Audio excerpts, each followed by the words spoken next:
Hello, another knife review for you here. This is a Global G15R. It's a 15-inch, it's a sushi knife. And I want to show this to you here. Get this baby out of the package is not easy. Oh, look at this baby. Woo! That is a handmade sushi or sashimi knife. Razor sharp. The handle is full of sand for balance. Knife has a very nice balance. Would be very easy to carve sushi up with it. I just wanted to show you this today and show you how nice this knife is. Wow. Cool. Basically for righties only, but that's okay. I could use it as well. And this is the knife guard. Protects your fingers, protects the knife. A very good idea, especially for a knife of this caliber.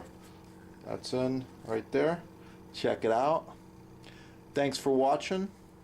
Support your sponsor. Have a wonderful day. Keep cooking.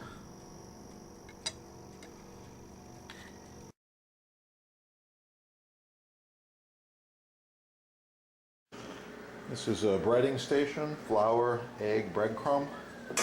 With the egg, of course, you beat the egg and add a little bit of milk.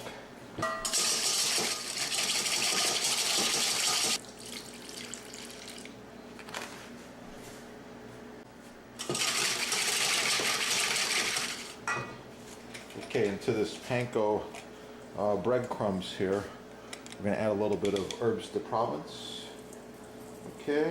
Like this, and toss it together. And this is a proper breading station for fish, chicken, or other foods. Okay, these are farm-raised sea bass fillets. We're going to cut them into smaller portions so they'll cook a little more evenly. Then we're going to run them through this breading station.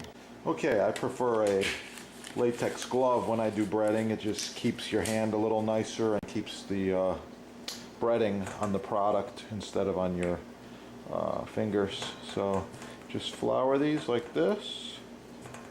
After the flour you go to the egg, and after the egg you go to the breadcrumbs. In this case it's panko with herbes de Provence. Okay. Right here is the finished panko breaded sea bass. Okay, the breaded fish ready for pan frying. Okay, when you pan fry, you want to have a small amount of oil, maybe half an inch to 1 inch depth. And this is 50% vegetable oil, 50% olive oil. Better flavor. You select your larger pieces first, like these right here. And you put them down very carefully. A little rule of thumb here for you newbies: fish should only be turned once. So this, after it's partially cooked, is going to go in the oven for just a little bit. Okay, let this simmer. I'll be back. This oil, by the way, was at 350 degrees and it has dropped down to about 250. Okay, one of my favorite tools is this fish spatula. I love these things. It's got a slight offset shape.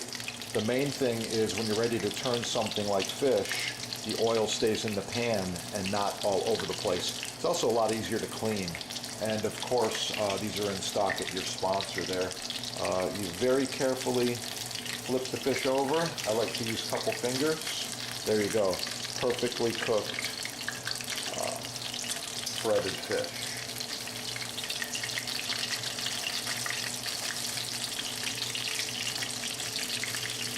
You can see how much easier it is by using the right tools. Fish spatula, awesome. Very, very little oil coming out of the pan. Okay, this fish is now ready to go to a sheet pan. We're going to drain it on paper towels here. And then once it drains, it's going to stay hot in the oven till we're ready to plate it. Serve it up. Okay. Once again, you see how little oil is actually on my tray. The oil's in the pan. I'll be back.